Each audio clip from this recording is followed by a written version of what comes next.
Okay, friends, family, clients, and if you are a client, I consider you a friend and family. Much love going out to each and every one of you on this amazing Memorial Day weekend. Okay, the topic today, sorry, my dude man's waving at me from the inside.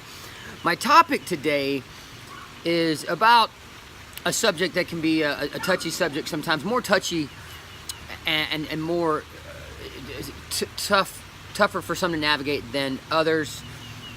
And when it is tough for some people to navigate, that can be a good thing. And you'll know what I'm talking about as I dive deeper into this subject. So when to make the decision to reach out and provide advice or a level of critique, and just, you know, when you hear something or see something, when to decide to invest your time in trying to serve somebody or something. Now that's the way I like to put it.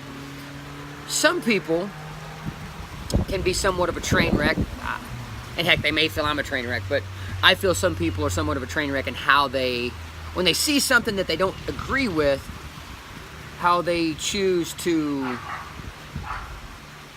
dive in head first, and in some cases recklessly, whether it be social media or just in person or over the phone or whatever, various ways to communicate.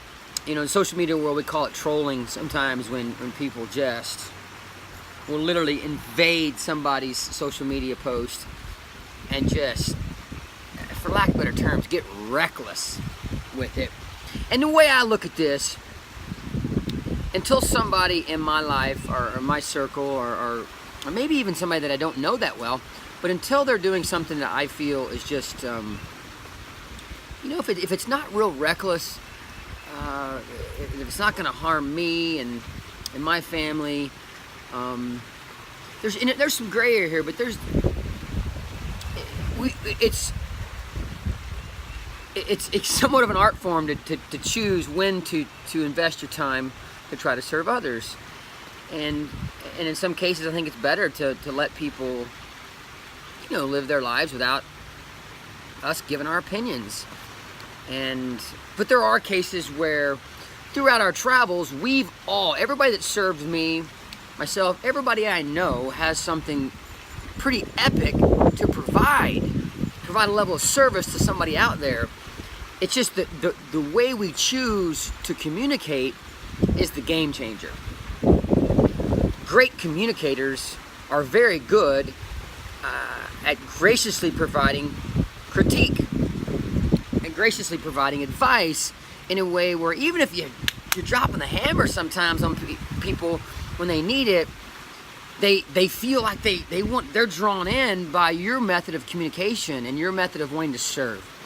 When you come at things with a freaking sledgehammer, you know, coming to a workout with a sledgehammer, that's freaking awesome. But when you come into your communication with the flamethrower and the sledgehammer, most people aren't a big fan of that, and that's pretty normal. So your methods, your how you come at things, that's and when you choose to address things, that's kind of the topic of the conversation today. And as I always say, something's happened in my life that kind of sparks my interest for bringing a certain message your way. You know, helping family members out, close friends via social media, or close friends that I see in person. Sometimes there's just things where you want to help. And an area where I really like to try to help, and I'm freaking far from perfect, I'm just experienced in it, and I think my parents did a relatively good job. And you know, I love helping people work with their kids. And that's a touchy subject. You got to be very careful with that. You just don't come in barnstorming people. You know, parents choose their own methods, and sometimes our advice can be very, very helpful. There are homes where You know, an area that's special to me is kids naturally will try to control the house, control the family. They'll try to control everything if we let them. I think it's kind of natural. Once they get at a certain age, they're going to want to be in control. They want to do everything they want to do, the way they want to do it, when they want to do it, how they want to do it. And that's a little bit of a recipe for disaster if we allow that. So I love coaching parents, friends, clients on that. Number one, disclaimer, my kids are far from perfect. We have great kids though. They're you know, and that's not a biased thing. They're pretty darn good kids, and it takes years and years of investing in your approach. But here's the thing, I try to be very gracious. It's like with these messages, I don't try to shove these down your throat. If you want to listen to them, great. I'm going to try to make them hard-hitting. I'm going to try to make them impactful, but I don't shove these messages down anybody's throat. And when I reach out, when I either wait for people to reach out to me, or I see situations that I was like, man, I think I could help somebody in this situation, I'm going to graciously reach out with my messaging and graciously offer my advice.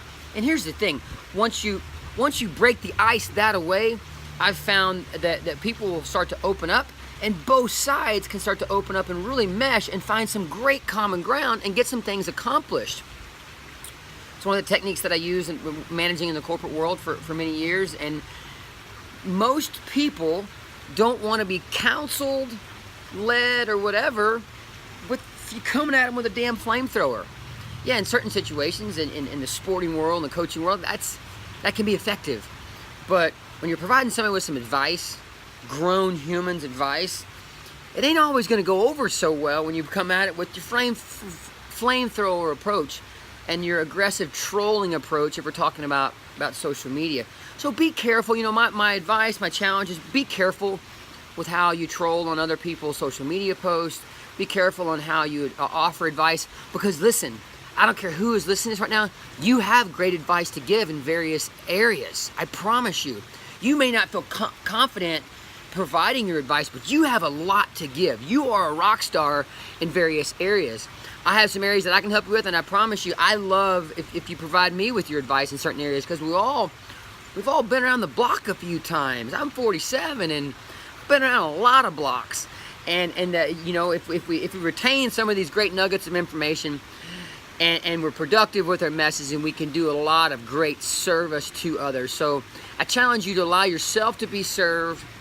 I challenge you to be careful with how you serve, but be confident in wanting to use your experience to serve. So as always, hit that pause button before you dive in, before you make that decision.